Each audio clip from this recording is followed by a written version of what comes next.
The Jewish people in this week's Parsha are compared to the stars. Hashem says to Avram, go out and count the stars. And just like you cannot count the stars, so too will be your children. The obvious question is that we know how many Jews are in the world today. And we know roughly how many stars. Even if we don't know exactly, there are a lot more stars than Jews in the world. What does Hashem mean when he says to Avram, your children will be just like the stars?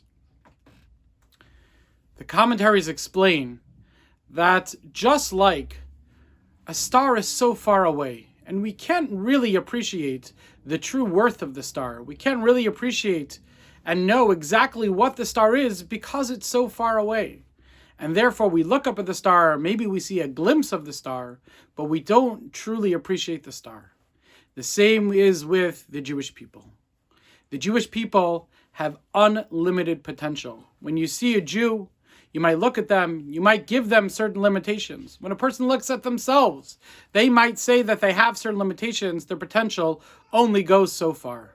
Just like we can't appreciate the true nature of each star, so too we can never appreciate the true value and the true potential of every single Jew.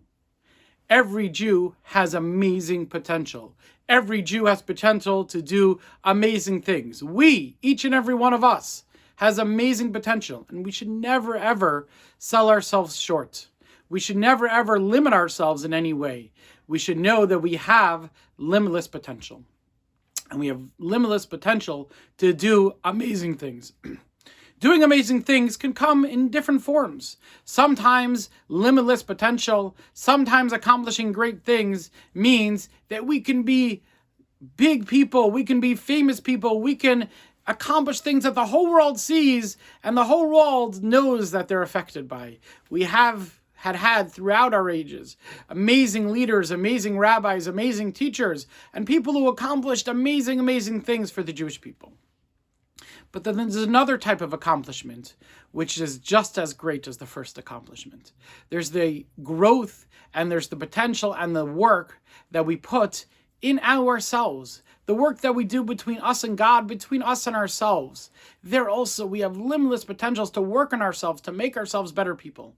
And there also, we can never sell ourselves short. There's a story told about the two great Hasidic leaders, Rav Elimelech and Rav Zusha. And it's not well known, but these two great Hasidic leaders who were brothers, Rav Elimelech and Rav Zusha, they actually had a third brother as well. Third brother was not very well known at all. And over time, as they grew older, Rav Elimelech and Rav Zusha, they lost track of their brother, and they wanted to know what happened to him. They tried to ask around. They heard that he was not a chassid, that he didn't follow a particular rebbe, and they were nervous. What happened to their brother? Does he still serve Hashem? Is he still a shomer Torah mitzvah? Is he still someone who keeps the Torah? So the two brothers, they would go and they would travel from city to city, teaching the great Hasidic teachings of the Baal Shem Tov. And in the course of their travels, they would always ask about their brother. And finally, after many years of looking, they heard that their brother lived in a certain city. They went to the city, they asked about their brother, and they were told that he's an innkeeper at a certain inn. So they went to the inn, and they observed their brother from afar. They didn't say who they were. And they saw that their brother was a very hard worker, that he served his guests diligently, that he served his guests honestly, that he took care of people with great passion, and he was truly a kind person. After the day was over, they continued to watch him, and they saw that he went into his study, and he studied Torah. They were even more happy. Here he is, not only is he a good, kind, honest person, he studies Torah as well. But then the next thing they saw showed him that their brother, although maybe he wasn't the great Hasidic leader that they were, was truly a great person in his own right as well. They saw their brother he was in his study, and he started writing in his ledger. They couldn't see what he's writing, but he's writing.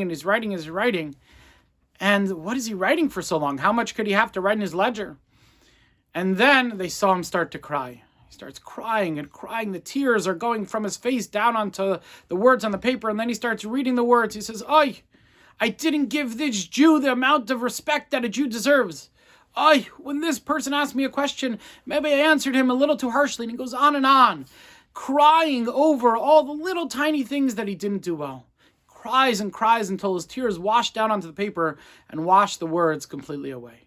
At that moment, they realized that, yes, they were great Hasidic leaders, but their brother was a gadol, their brother was a great person in his own right.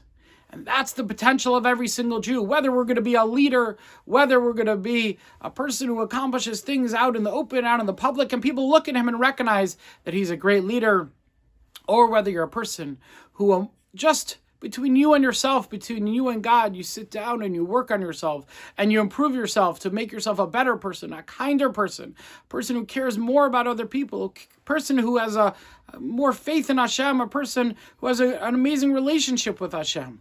Those are all signs of greatness. And we always have to remember that we're like the stars. We're like the stars, just like the stars. We can't count them. They're so far away and there's so many stars. We are limitless. Our potential is limitless. We have to take advantage as much as we could and push ourselves as much as we could to reach as much of our potential as we could. And each of us could become a holy and great person. Have a good Shabbos.